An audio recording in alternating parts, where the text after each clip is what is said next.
Welcome to a special bonus episode of Foster Career Experience, a podcast featuring interviews with people who've had experience with the foster care system, about their lives, their career journeys, and their stories of navigating the workplace. After publishing all of the interviews, I realized that I wanted to talk more about the conversations that we had and how they could be continued in the workplace. So, today's retrospective episode features Dr. Amy Ware. Dr. Ware works at the University of Pennsylvania as the program director for the Organizational Dynamics Graduate Program. She also previously founded the Human Dimensions of Organizations graduate program at the University of Texas at Austin, where I studied. Dr. Ware also does research and academic work related to American Indian cultural history. I think it's the applicability element that connects a lot of my experiences and interests with studying Native history and culture. We realized that academic work without applicability doesn't hold much water. And we often default to thinking of the arts and sciences as a space of reflection, analysis, and not always much action. Armchair anthropology is a popular term in Native studies and in other fields, which implies more of the thinking than the doing. Thinking is absolutely important, and I do not fault that in any way. But for me, I have passion in trying to articulate and then follow through on the ways that something like literature and philosophy and anthropology and sociology can help us better understand different cultural contexts. Dr. Ware was also an advisor for my graduate research about the career experiences of foster care alumni. So I think collecting stories is always important. We, as people, we resonate with stories much more than we do a uh, a work performance form, for example, right? Or um, any processes we use in the workplace to evaluate one another. We don't always know everyone's stories, and we don't know the stories as they would represent them. So I believe that a study like this is imperative for the same reasons that collecting the oral histories of people who walked the Trail of Tears is important. Meaning, there's insider and outsider storytelling practices with any groups that struggle in the United States, globally, however you want to look at it. And so, really understanding the insider nature of experience, such as, um, foster graduates and alumni, that we learn to think differently. We who have not experienced that learn to think differently about those experiences. And so, through the individual stories, we see themes, and you can't group them all together because they're individual stories, but they become something of a constellation, right? Where you can begin to see an image or you see connections among them, even though they exist separately.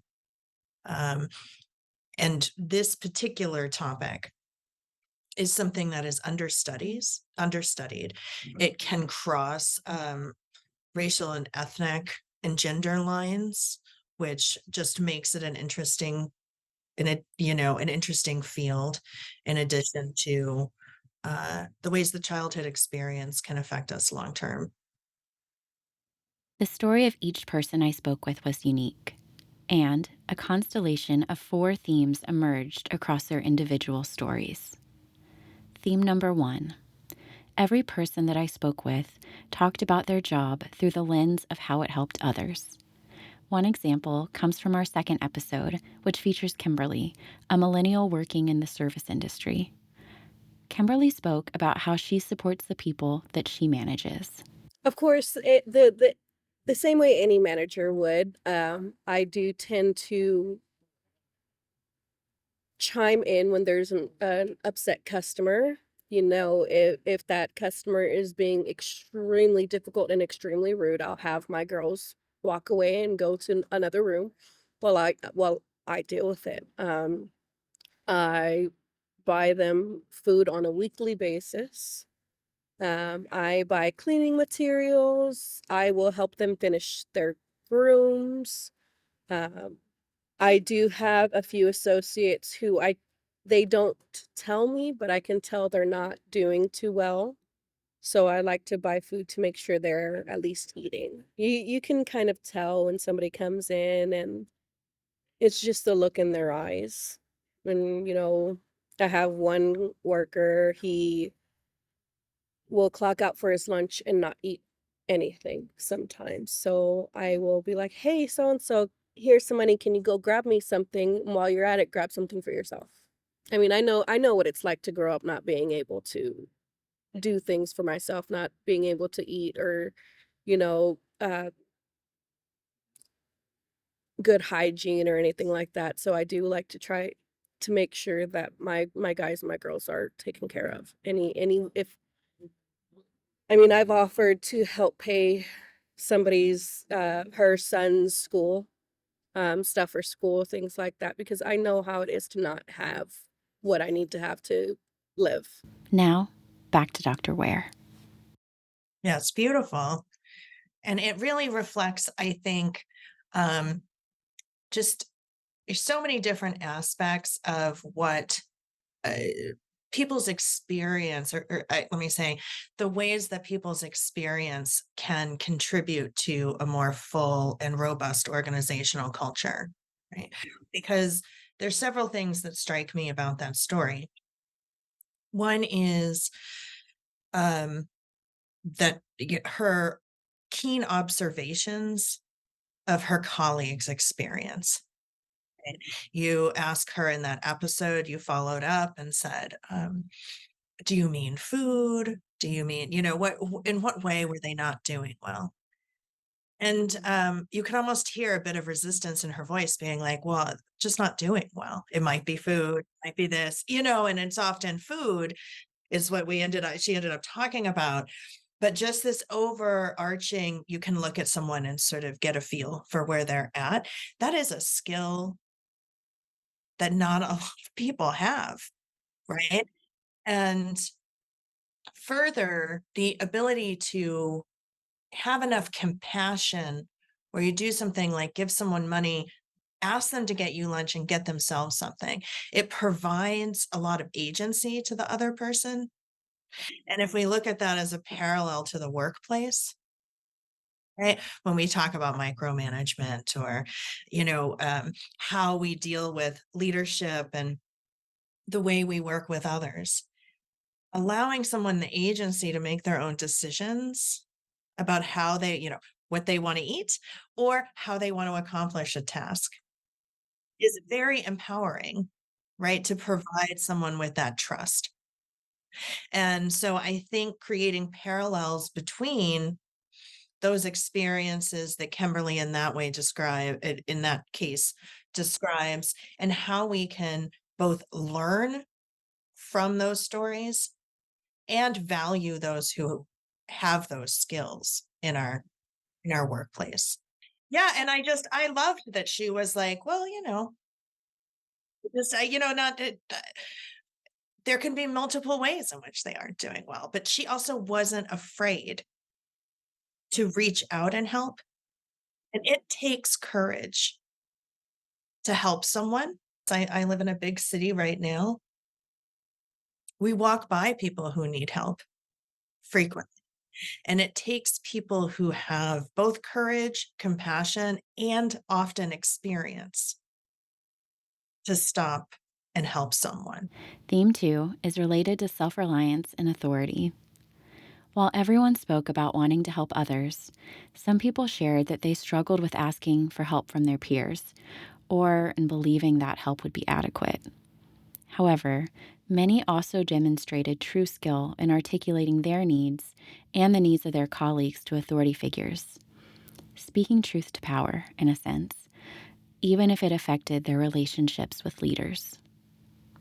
Dustin, a millennial working in healthcare, had the following to say. The big thing for me is, like, wanting a boss that, like, is respectful and, like, knows where he's coming from and, like, isn't using authority just because they have authority. I think too, like, growing up in foster care, it's like a lot of kids struggle with authority because 'cause they're being told to do things and, like, they have so little decision-making ability in their own life. And so for me, I feel like in the workplace, sometimes I struggle because 'cause I'm like, I don't like people making decisions that impact me, and I have, like, 0 say in it, especially when it feels like it's not coming from a good place, you know? Um, and so I'm, like, really hoping my next career move, um, just, like, having a good, respectful boss that, like, appreciates opinions and, like, different ideas and isn't just like, "I'm the boss, what I say goes."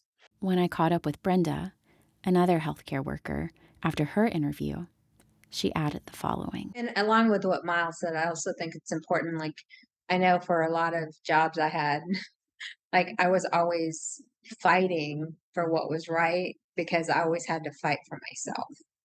Right. And then when I went into my employment, it was always whatever the employment was, it's like I always try to fight for the right thing because I felt like I always had to fight when I was in the system making those decisions. I'm going to fight for myself. And then I try to fight for everybody. And then that would just get me in trouble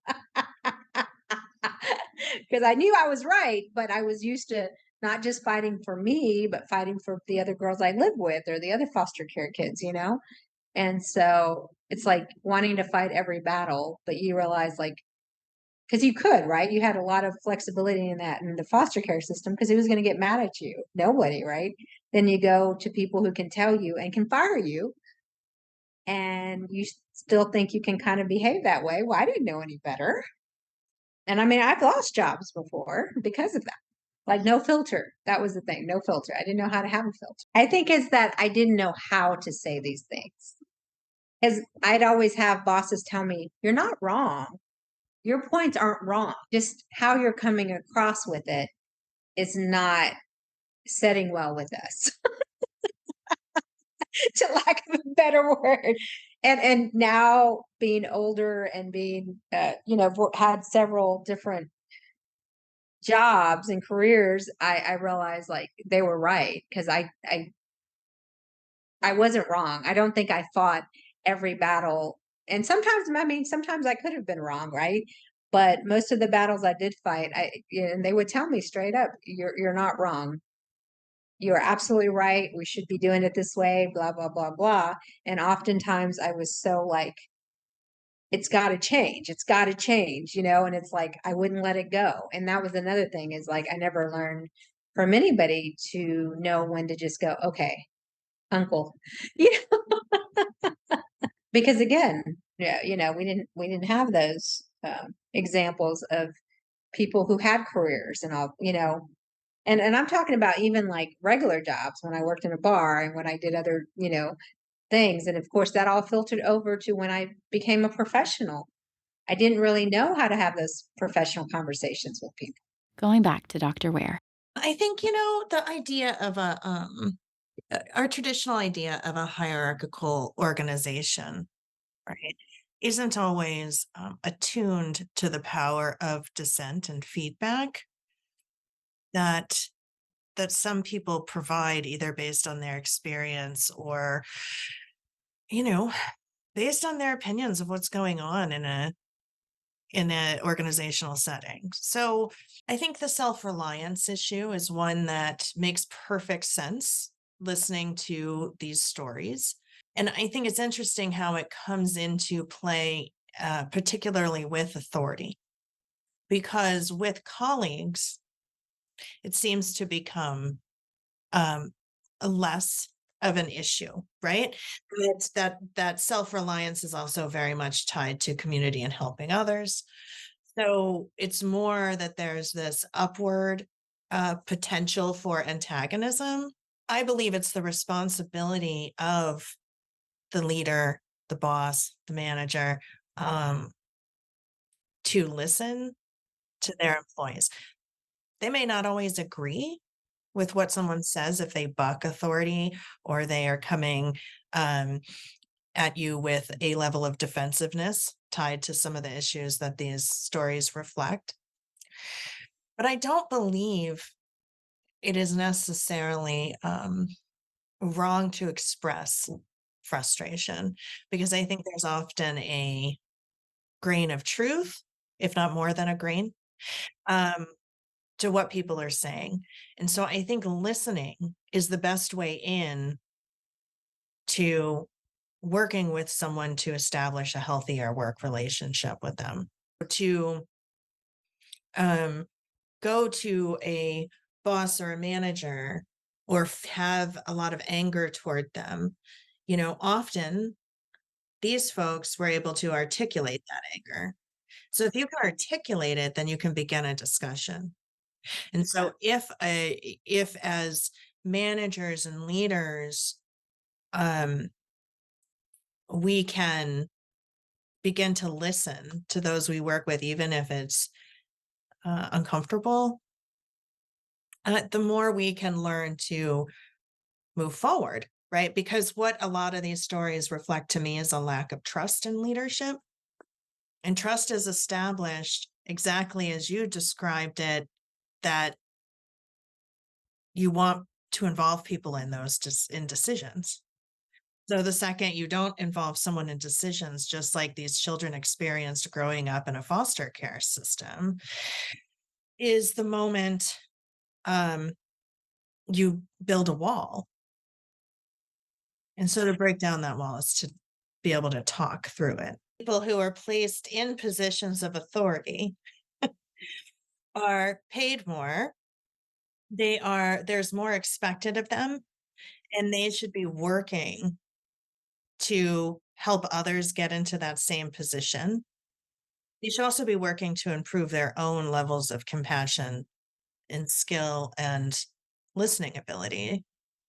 And so I agree. I think it takes a ton of courage to dissent in any capacity. At work, you're putting your livelihood on the line sometimes by doing this.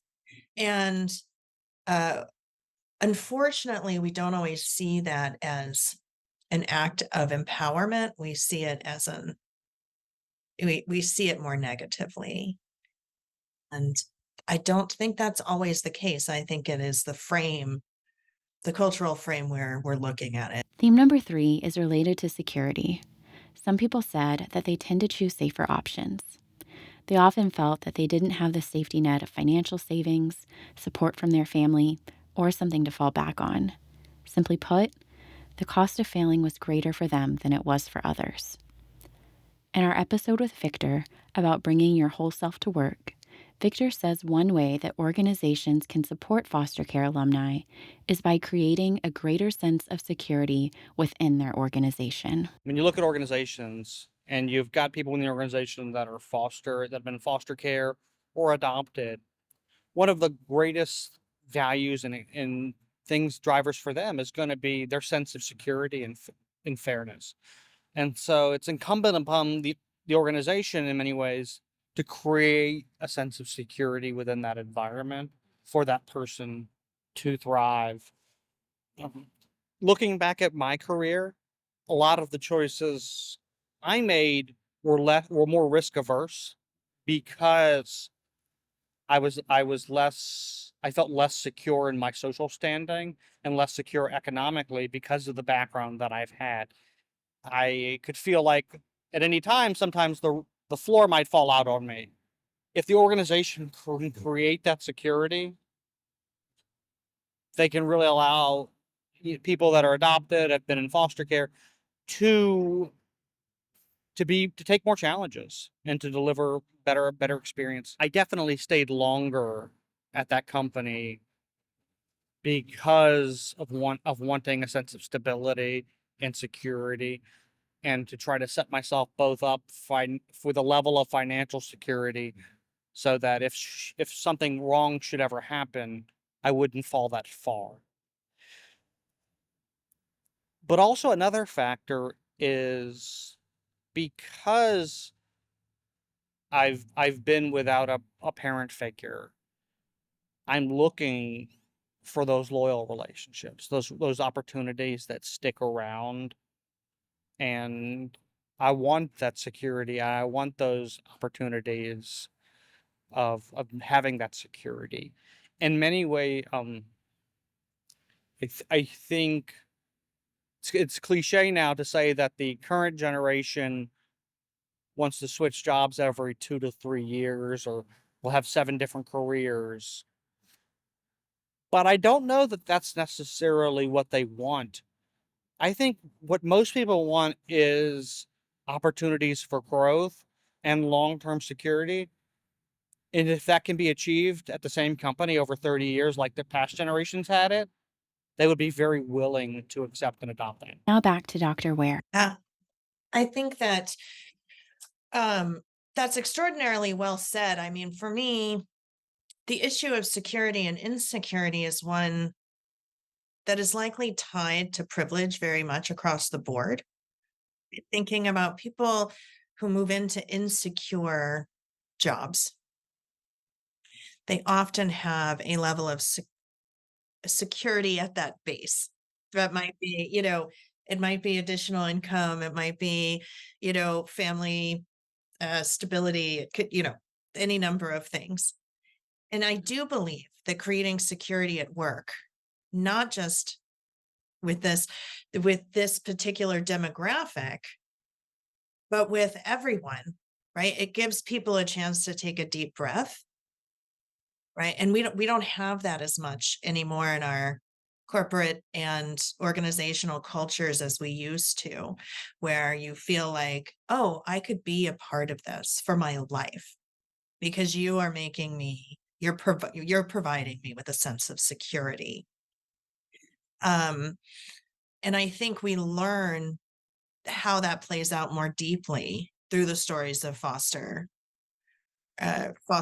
care graduates who, articulate it as well as Victor does. But I think one strength of understanding the stories of people who have faced very long-term insecurity is that it helps us all articulate more effectively what might create security because we understand what creates insecurity. And so with these stories, to me, it was funny because when you said, you know, this is a particular group of people who are longing for security, I thought, well, how many of us want insecurity? But I would not have thought about it that way were it not for Victor's story, right? That I feel like the articulation of that insecurity creates self-reflection for me. And yeah, I hope that through these stories, people can really think through not just the experiences of the people telling the stories, but the ways those stories can broaden our understanding of ourselves and our organizations and our experiences in, well, in the United States and in our careers. Final theme in these interviews was about the importance of relationships at work.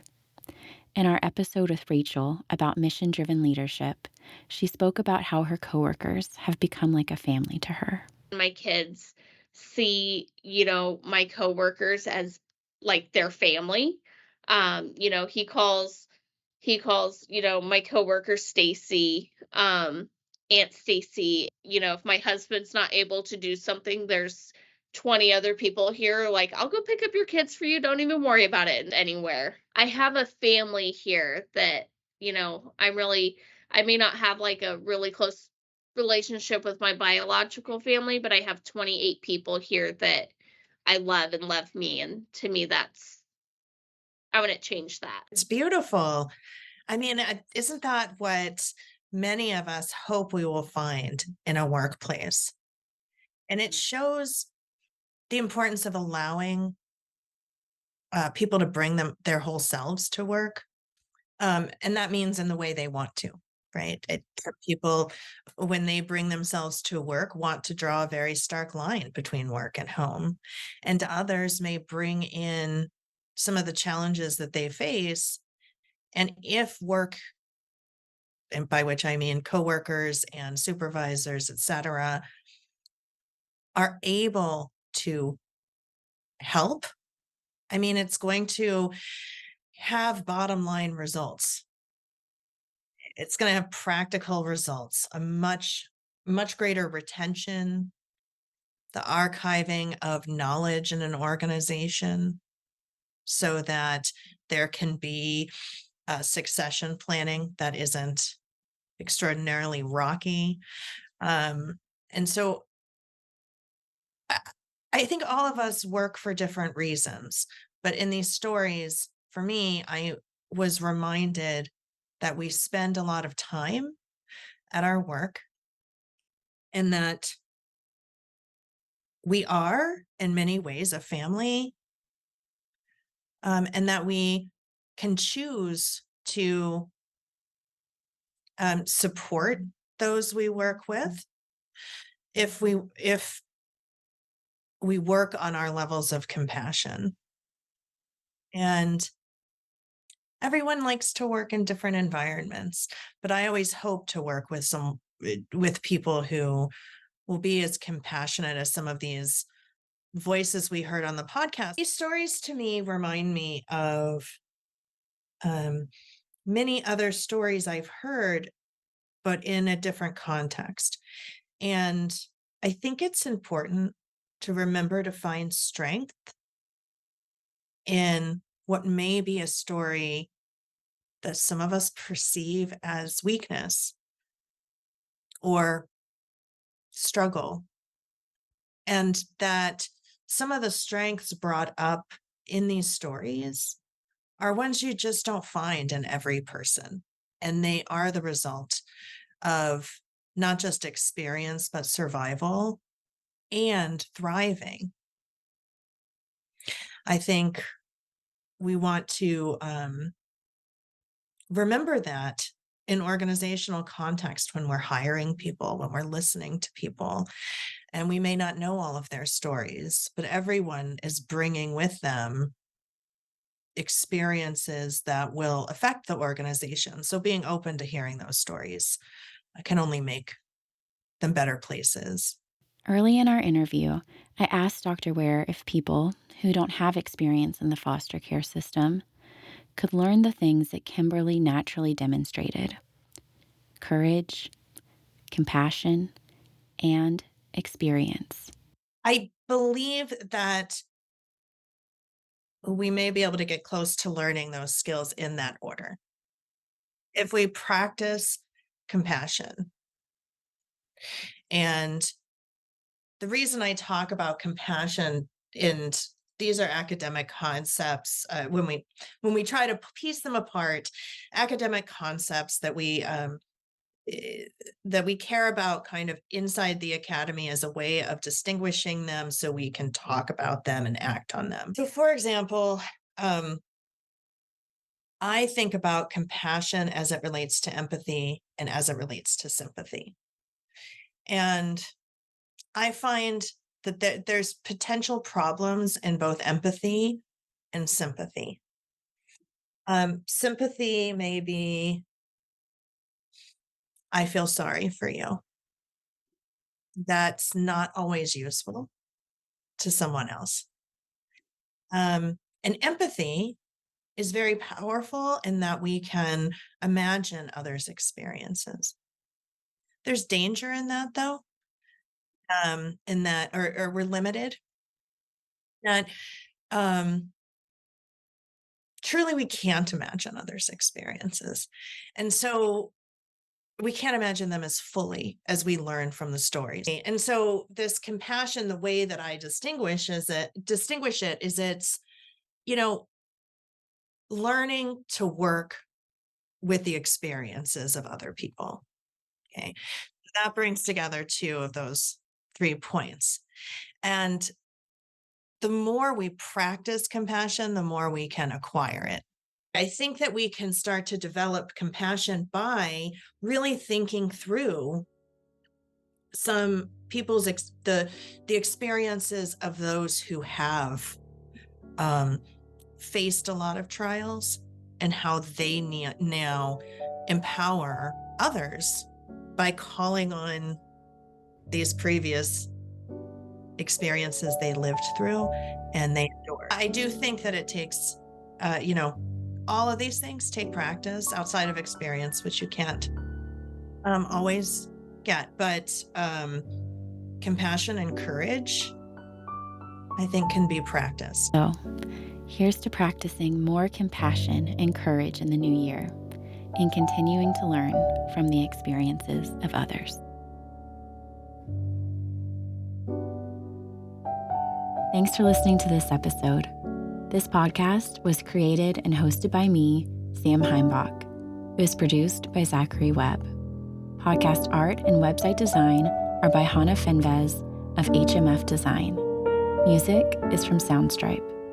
This podcast was funded in part by the Batten Savoie Scholarship offered through the Human Dimensions of Organizations Master's Program at the University of Texas at Austin. You can learn more about this episode and others at fostercareerexperience.com. Thank you.